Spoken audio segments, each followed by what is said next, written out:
Assalamualaikum warahmatullahi wabarakatuh. Perkenalkan, nama saya Tegar Putra Darussalam, kelas 11 BRPL, absen 27. Di sini saya akan membacakan tentang surat Al-Maidah ayat 48 beserta artinya.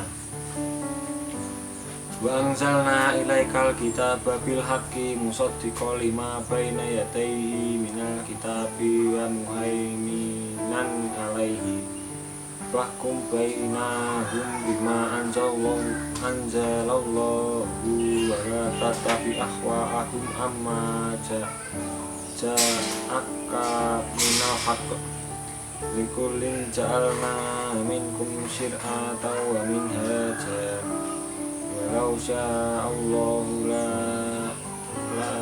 ya'alakum ummatan wahidatan walakin liyabluwakum fi ma atakum fastabiqul khairat ilallahi marji'ukum jami'an fayunabbi'ukum bima kuntum fihi ta'lifun, yang artinya, dan kami telah turunkan kepadamu Al-Quran dengan membawa kebenaran.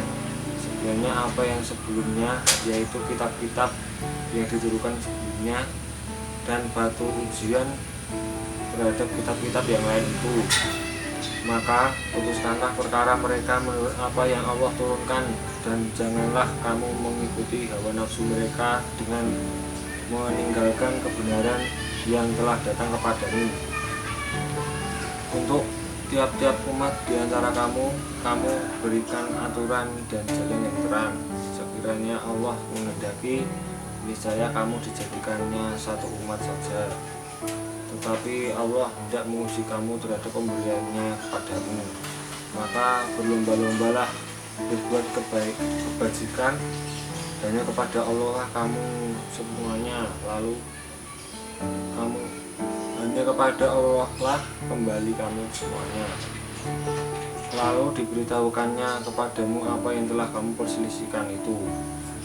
Makna atau kandungan dari ayat tersebut adalah: yang pertama, kitab suci Al-Quran adalah kitab yang diturunkan terakhir sebagai penyempurna kitab-kitab terdahulu, dan memiliki keistimewaan dan kemuliaan yang luar biasa dibandingkan dengan kitab-kitab terdahulu.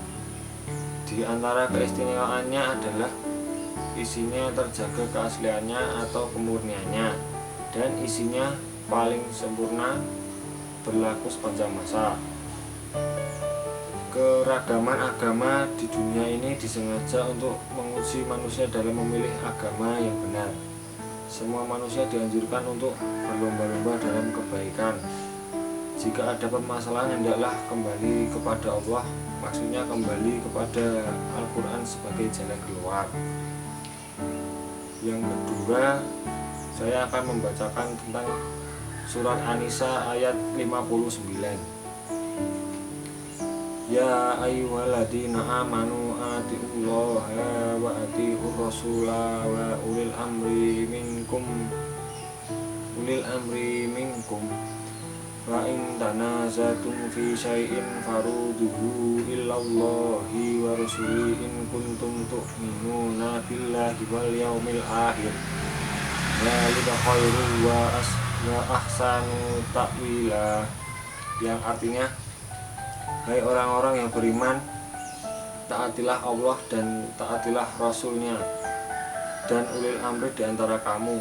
Kemudian jika kamu berlainan pendapat tentang sesuatu, maka kembalikanlah ia kepada Allah, Al-Quran, dan Rasul sunnahnya. Jika kamu benar-benar beriman kepada Allah dan hari kemudian, yang demikian itu lebih utama bagimu dan lebih baik akibatnya. Kandungan surat An-Nisa ayat 59. Yang pertama, setiap orang yang beriman harus taat pada Allah dan Rasulnya. Yang kedua, kepada pemimpin kita juga harus taat jika pemimpin itu benar berdasarkan Al-Quran dan Al-Hadis. Namun jika pemimpin itu tidak berdasarkan Al-Quran dan Al-Hadis, kita boleh tidak mentaatinya. Yang ketiga, Apabila terjadi perselisihan dalam suatu urusan, maka harus kembali kepada Allah dan Rasul-Nya. Maksud dari kembali kepada Allah dan Rasul-Nya adalah kita kembali kepada Al-Quran dan Al-Hadis. Kita cari dasar hukumnya atau dalilnya dalam Al-Quran dan Al-Hadis tentang apa yang kita perselisihkan itu. Yang dapat diamalkan dari surat tersebut adalah kita harus berpegang teguh pada Al-Quran dan Al-Hadis. Setiap langkah kita harus berdasarkan dua wasiat Rasul tersebut. Demikian presentasi dari saya. Wassalamualaikum warahmatullahi wabarakatuh.